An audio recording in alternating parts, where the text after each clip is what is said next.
야구장에 구두 닦기 소년, 흑인 소년이 있었다고 합니다. 이 소년이 궁금한 게 있었는데 야구공이 이렇게 날아가는 걸 보면서 문득 드는 생각이 어떻게 저렇게 높이 날아갈 수 있을까? 세게 때리니까 높이 날아가겠지라고 생각하고 넘어갈 법한데 이 친구는 그게 궁금했었는데 우연히 야구 해설자를 만나서 물어봤다고 그래요. 그랬더니 그 해설자가 그 흑인 소년의 머리를 쓰다듬으면서 해주는 말이 야구를 이렇게 자세히 보면 온통 실로 꿰맨 그 상처가 가득하단다. 그 상처로 인해서 야구공이 더 높이 더 멀리 날아간다. 이게 실질적으로 그 공의 그 실밥의 저항 때문에 이렇게 변화가 있고 막 그렇거든요. 이제 그것을 설명하면서 그걸 상처라고 얘기하고 어쩌면 그 해설자가 그 흑인 소년의 모습을 보면서 아마 그 아이를 생각해서 그렇게 얘기를 해줬는지 아니면 그 아이가 그 얘기를 잘 귀담아 들었는지 모르겠지만 그 다음부터 이 소년이 그 자신의 삶 그 가난해서 구두닦기로 살아가는 그 삶의 자리들을 마치 그 야구공의 실밥이 오히려 상처이긴 하지만 더 멀리 가는 것처럼 자신의 가난함과 그 어려움을 마치 그 실밥처럼 생각을 하면서 주어진 자리들 열심히 잘 살아내는 중요한 계기가 됐다. 그 얘기를 한 사람이 누구냐면 노벨 평화상을 수상한 제7대 유엔 사무총장을 지낸 코피 아난 전 사무총장이라고 그래요.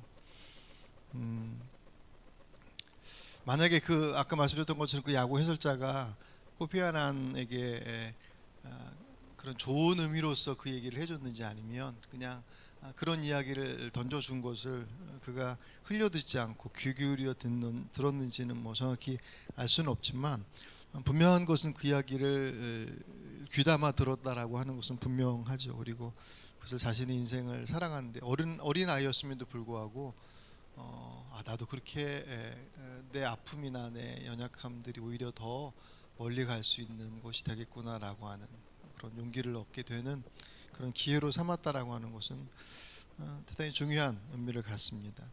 아무리 좋은 말을 들어도 그냥 흘려 들으면 사실 아무 소용 없잖아요. 그리고 실제적으로 이렇게 사람과 사람이 대화를 할 때 경청한다라고 하는 것, 누군가의 말을 잘 듣는다라고 하는 것은 그 대화를 하는 이와의 관계를 더 돈독하게 만들어가는 하나의 좋은 팁이기도 하고 또 상담에서 이 경청이라고 하는 것은 아주 중요한 치료의 수단이고 과정이기도 합니다. 내담자의 말을 귀 기울여 들어주는 것만으로도 그 상처에 대한 부분들에 접근할 수 있는 길이 되어진다고 해요. 그렇게 이제 삶의 현장 속에서도 잘 듣는 것이 참 중요한데 신앙생활에 있어서는 더할 나위 없이 중요함을 우리가 보게 됩니다. 성도와 성도의 관계 속에서만이 아니라 오늘 우리가 말씀을 보게 돼 하나님과 우리의 관계 속에서 잘 듣는다고 하는 것, 신앙의 핵심이죠. 우리의 어떤 행함에 대한 부분들을 워낙 강조하고 있으니까 물론 중요하니까 근데 그 행함이라고 하는 것이 무엇으로부터 오느냐라고 하는 것을 이야기하는데 오늘 보면 누가 복음의 저자인 누가는 이 8장에서 어제 말씀이 어제 큐티 말씀이 어젠가요? 오늘이군요. 씨 부리는 자의 비유의 그 이야기잖아요. 그 이야기와 함께 이제 내일 오늘 지금 읽은 말씀이 이제 내일 말씀이거든요. 내일 오늘 우리가 읽은 이 16절부터 25절까지 얘기에는 사실 서로 독립된 세 가지의 다른 이야기들이에요. 근데 그것을 한 자리에 배치함으로 인해서 듣는 것이 얼마나 중요한지에 대한 것들을 이야기하는 그런 과정으로 소개를 하고 있습니다. 오늘 여러분 씨 뿌리는 밭, 씨 뿌리는 이의 비유, 씨 뿌리는 밭의 비유라기도 하고요. 길가 그리고 오늘 본문에서는 바위 누가복음에서는 바위 위라고 표현하고 그리고 가시떨기 밭, 가시떨기 속 그리고 좋은 땅, 좋은 밭 그렇게 네 가지의 마음에 말씀이 뿌려졌을 때 어떻게 반응하느냐, 뭐 그런 것을 통해서 모두가 전제가 뭐냐면 모두가 말씀을 듣는다라는 게 전제예요. 그러니까 적어도 누가복음에서는 그 대상이 하나님의 말씀을 듣는 사람을 전제로 하고 있어요.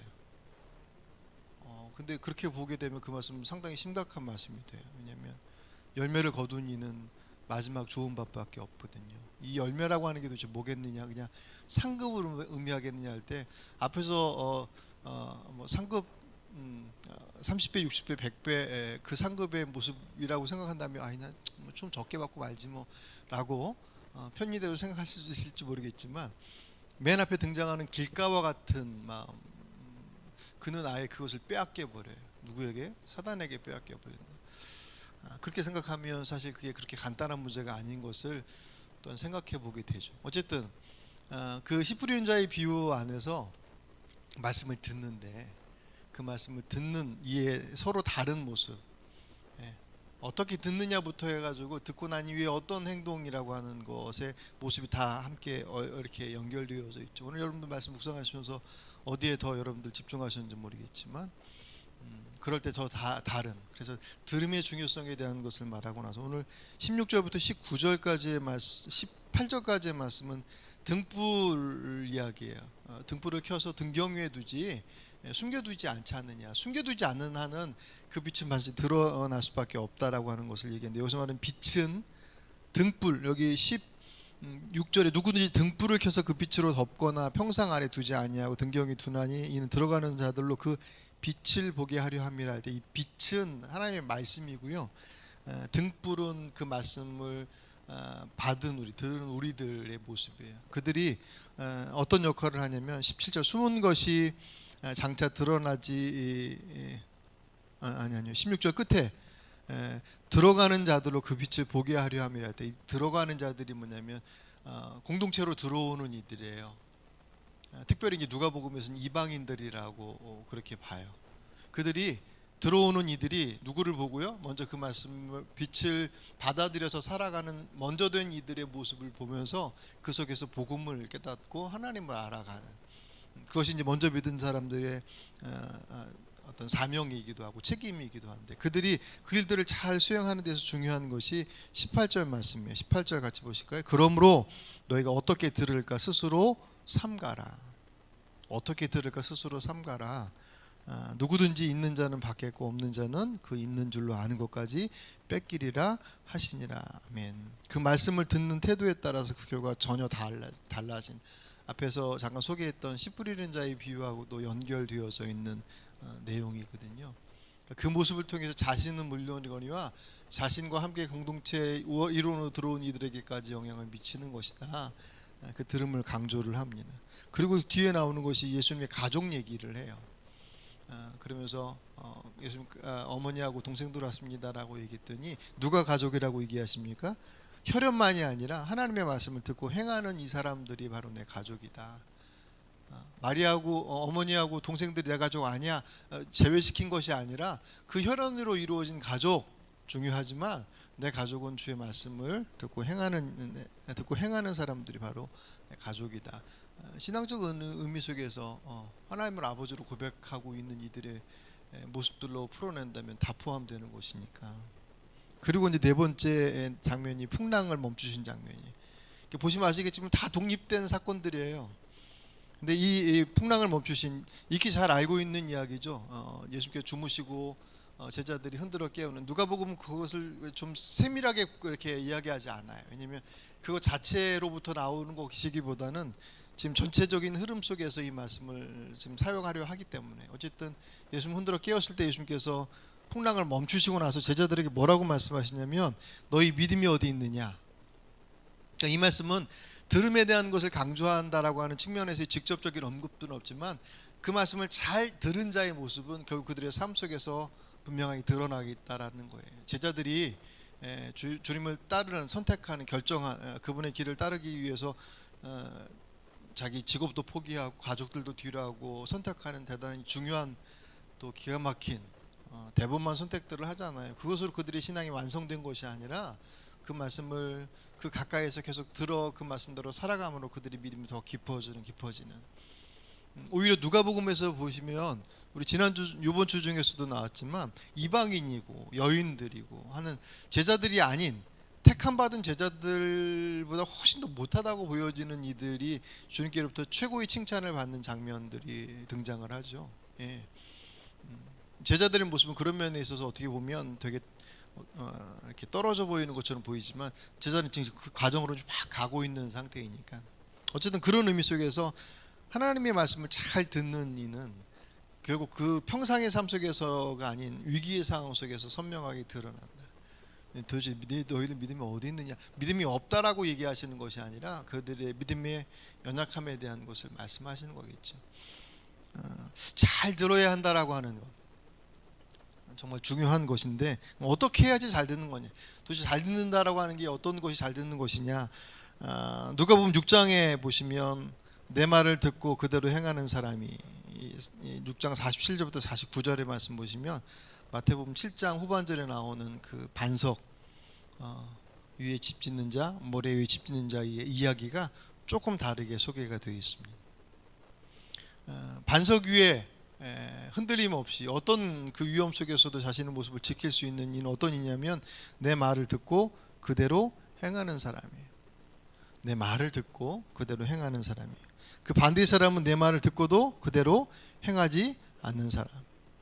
잘 듣는 것이 무엇이냐라고 할 때 첫 번째 모습은 그 말씀을 듣고 아무리 좋은 말씀일지라도 그 말씀을 듣고서 행하지 않는다고 한다면 그것은 그 말씀을 잘 듣는 것이 아닐 것이고 또 반대로 듣지 않고 행하는 것은 말할 것도 없겠죠. 그죠? 그래서 이 본문을 그렇게 해석하는 분도 있어요. 내 말을 듣고서도 행하지 않는 사람, 그 표현을 듣지 않고 행하는 사람이라고 보기도 합니다. 어찌 됐든지 중요한 것은 그가 지금 행동하고 있는 이유는 그 말씀을 주신 그분의 행동하고는 다른 거예요. 애초에 듣지도 않고 행하지도 않는 것은 들어가지도 않겠죠.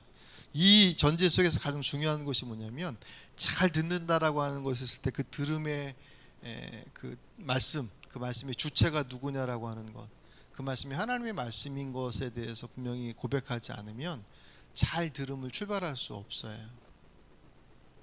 이것은 당연한 것이겠지만 애초에 이 그 밭의 비유를 얘기할 때 씨 뿌린 자의 비유를 얘기할 때도 모두가 다 들었다고 그랬잖아요. 모두가 다 들었는데 그 들음이 도대체 그 말씀을 하나님의 말씀으로 들었느냐? 길가와 같은 마음의 사람 그리고 좋은 밭의 사람 이 사이에 둘이 또 존재하지만 이들의 모습의 차이점은 그 말씀을 하나님의 말씀으로 받지 않았음으로부터 출발하죠. 하나님께 주신 말씀이 아니에요. 그 말씀 우리들의 삶의 방향과 우리들의 인생을 결정짓는 정말 중요한 우리의 삶의 기준이 되어진다라고 하는 것으로 받지 않는다면 그 말씀을 듣고 그 말씀대로 살아갈 수 없어요. 왜냐하면 그것이 내 삶을 보장해 줄 수 있다라고 하는 믿음이 없으니까 그 말씀을 들어도 자꾸 다른 것을 찾게 되어지는 것이죠. 근데 정말 그것이 하나님의 말씀이라고 한다면 그 말씀을 붙잡고 살아가지 않을 수가 없는 거죠. 왜냐하면 워낙 어려운 시대니까. 요새 코로나로 인해서 잘못하면 죽을지도 모른다고 그러는데도 불구하고 죽을지도 모르면 더 열심히 잘 모여야 되고 더 잘 주님을 의지해야 되잖아요. 죽을지 모른다는 생각은 하는데 주님 앞에 무언가를 붙잡고 의지하는 모습들은 그닥 그렇게 처절해 보이지 않은 모습은 여러 가지 의미가 있긴 하겠지만 하나님께서 우리에게 이 시대에 주시는 말씀이 이 환경과 여건을 통해서 주시는 하나님의 메시지라고 딱 받는다고 한다면 그 안에서 우리의 반응들은 훨씬 더 선명하게 해지겠죠. 그 말씀을 잘 듣는다라고 하는 것의 첫 번째는 하나님의 말씀으로 그것을 받느냐라는 거예요. 그것이 환경을 통해서도 말씀하기도 하시고 강단을 통해서도 혹은 본인 성경을 읽는 과정 속에서도 있겠지만 어찌됐든지 그것이 물리적으로 성경책을 읽는 것이든 아니면 설교를 듣는 것이든 아니면 간접적으로 환경적인 것이 됐든지 하나님께서 주시는 것이다라고 하는 것에 대한 분명한 고백이 없으면 잘 들을 수 없어요. 그 내용을 아무리 잘 파악해다 할지라도 그 말씀으로부터 우리에게 요구하시는 것들을 제대로 파악할 수 없습니다. 진짜 하나님께서 여러분의 주신 말씀으로 받습니까? 하나님의 말씀으로 받았다고 한다면 그 다음에 행동들이 분명히 취해지겠죠. 그죠? 그렇게 받았는데 길가의 사람처럼 그냥 방치시켜서 사단이 와서 뺏어가 버렸다, 일 수 없죠. 하나님의 말씀으로 받지 않는 거죠. 못 받게 하는 여러 가지 이유들이 있기는 하겠지만, 하나님의 말씀으로 받았다고 한다면 그 말씀을 지키는 것 때문에 오는 어려움들 때문에 쉽게 주저앉을 수 없겠죠. 뭐 쉽게라고 하는 표현이 좀 걸리긴 하지만 고민하겠고, 예, 바위에 뿌려진 씨는 뿌리를 내리지 못하여서 금방 말라 죽었다 그랬잖아요. 그것이 말씀을 지키다가 어려움이 오면 포기하는 것을 의미하거든요. 그것이 생명이라고 여긴다고 한다면 그 생명을 지켜나가는 것에 과연 그런 포기를 쉽게 할 수 있겠느냐, 그렇게 적용할 수 있겠죠. 나는 정말 하나님의 말씀을 듣는, 우리가 읽고 있고 선포되어지는 말씀을 하나님의 말씀으로 받고 있나, 그것이 잘 듣는 것의 첫 번째 모습이라고 한다면, 또 하나 중요한 것은 과연 그 말씀을 내 말씀으로 듣고 있느냐예요. 진짜 하나님의 말씀으로 받아요. 하나님의 말씀이라고 믿고 있어요. 그런데 그 말씀은 나와 상관없는 것이다라고 한다면 과연 그 말씀을 잘 받는 것이냐 할 때 잘 못 받는 것이겠죠. 그죠? 예. 이것이 분리된다라고 하는 것이 참 우울해요. 하나님의 말씀으로 받으면 그 말씀이 내게 주신 것으로 사실 바로 직결돼야 하는데, 하나님의 말씀인 것을 내가 머리로 인정하고 그렇게 이해하고 있습니다. 그럼에도 불구하고 그 말씀이 선포되어진 현장 속에서 그 말씀의 적용은 늘 다른 이들의 모습을 먼저 떠올리더란 말이에요. 이 말씀 누가 필요하고 누구에게 더 내게 필요한 것이 아니라 내가 원하는 말씀을 자꾸 찾으니까. 큐티를 잘해야 하지만 큐티를 할 때 정말 조심해야 할 것은 자기 중심으로 성경을 해석해 버릇하다 보면 자칫 잘못하면 내가 필요한 것들을 자꾸 찾아내려고 하는 수단, 그리고 이렇게 나의 연약함들을 덮으려고 하는 하나의 장치처럼 사용할 수 있어요. 그래서 나눔을 해야 돼요. 그렇지 않으면 자꾸 남의 다리를 긁어요. 성경에서 말씀하고 있는 본래의 의미가 아닌 그냥 그 안에 있는 딱 떨어진 것, 그것만 가지고 그 속에서 위로를 받기도 하고 그 속에서 뭐 도전을 받기도 하고, 엎어치나 배치나 하나님께서 그것을 통해서 내 안에 위로도 주시고 경고도 하시니 좋지 않느냐, 천만에요. 지식으로 접근할 때 깨달아지고 알아지는 것은 하나님께서 우리 안에서 변화시키시는 것하고는 전혀 다른 얘기입니다. 우리가 그냥 뭐 신문을 보던 어떤 좋은 글을 읽던 혹은 고서를 읽던, 글을 읽고 책을 통해서 어떤 각성할 때도 있잖아요. 그죠? 예수 믿지 않는 사람들도 일반 서적들을 통해서, 아니 불경을 통해서도, 다른 것들을 통해서도 자신들의 삶이 잘못되어진 것들을 깨닫고 이렇게 하면 안 되겠구나라고 하는 것에 대한 어떤 변화의 시점을 잡을 수도 있습니다. 성경을 그런 의미 속에서 접근한다고 한다면 그 이상도 그 이하도 아닌 거예요. 정말 내게 주신 말씀은 어떤 때는 정말 내 뼈를 쪼개는 것 같은 고통의 과정 속에 주시는 말씀들이 있어요. 그 말씀이 나를 변화시키는, 그거는 내가 결단함으로써 해나가는 것이 아니라 하나님께서 내게 주신 말씀으로, 그 말씀은 늘 우리에게 흔쾌하지 않습니다. 늘 내가 원하는 것들에 대해서 딱 예비하셔서 그래 내가 원했던 거야 라고 이렇게 딱 보따리에 싸서 주시지 않습니다. 때로는 정말 청천벽력과 같은 말씀으로 우리 뒤통수를 때리실 때도 있고, 마치 좀 다른 얘기지만 베드로가 그 금을 내렸다가 그 막 찢어질 듯 많이 잡힌 고기를 보고서 거기서 한 대 콱 맞잖아요. 이분이 하나님이심을 그 안에서, 그 앞에서 자신의 그 작은 안에서 가지고 있는 그 생각들과 그것들을 막 눌러서 이렇게 했다라고 하는 그 어떤 나름의 수고와 애씀, 그것이 얼마나 부질없는 것인지 그 사건을 통해서 주님 앞에 직면하는 것을 경험하죠. 그때 그의 고백은 주님 떠나십시오였어요.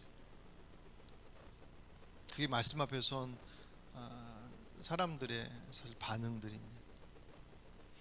말씀을 잘 들어야 된다. 오늘 본문에서 그것을 강조하고 있잖아요. 너희가 어떻게 들을까 스스로 삼가해라. 그렇지 않으면 그렇게 잘 그 말씀을 하나님의 말씀으로 너에게 주신 것으로 그것으로 받는 자는 있는 자는 받겠고 없는 자는 그 있는 줄로 아는 것까지 빼앗기리라 하시니 그럴 수밖에 없겠죠. 하나님께서 이끌어 가시는 그 삶의 그 근간과 그 뿌리들을 놔버린다고 한다면 이 세상에 펼쳐진 세상 속에서 흘러나갈 우리들의 삶의 모습들은 얼마든지 있으니까 오늘 이 말씀을 잡고 여러분 잠깐 기도하실 때 역시 기도 또한 하나님 앞에 우리가 아뢰는 시간이기도 하지만 그 기도의 자리는 주께로 듣는 자리라고 또 얘기를 합니다. 그게 도대체 무슨 뜻일까? 그것은 경험하지 않으면 사실 모르겠죠. 하지만 중요한 것은 그분 앞에 가까이 간다라고 하는 것은 정말 그분의 은혜를 사모하며 그분께서 주실 것들을 기다리는 자리여야지 내 것이 그분 앞에 주장되어져서 그분을 설득시키는 자리가 아니라고 하는 것은 아무리 강조해도 지나치지 않습니다. 우리 저녁의 기도가 우리의 필요를 나보다도 더 잘 아시는 그분 앞에 우리들의 삶을 온전히 맡겨드리고 그분의 말씀에 귀 기울이시는 어쩜 오늘 이 선포되어진 이 8장 16절부터 25절까지의 말씀에 세 가지의 비유의 이야기가 던져지면서 어떤 다른 부분적인 것들이 여러분에게 직접적으로 다가왔을 수도 있고 아니면 이 전체가 다 내가 말씀을 듣기는 들었는데 하나님의 말씀 성경이 하나님의 말씀인 것을 인정하는데 그게 정말 내 삶의 가장 중요한 내 삶의 기준이 되시는 말씀으로 받고 있었는가? 그리고 그것을 정말 내게 주신 것으로 받았나? 라고 하는 그 말씀 앞에만 서더라도 우리들의 기도의 자리는 훨씬 더 주님 앞에 진실되게 또 그분께서 주시는 그 은혜의 자리로 더 깊이 들어갈 수 있습니다. 오늘 이 저녁의 기도가 그런 기도가 되시고 그 가운데 만나주시는 하나님의 은혜가 여러분들에서 경험된 복된 시간이 되시길 주의 이름으로 축복합니다. 기도하십니다. 감사합니다 주님.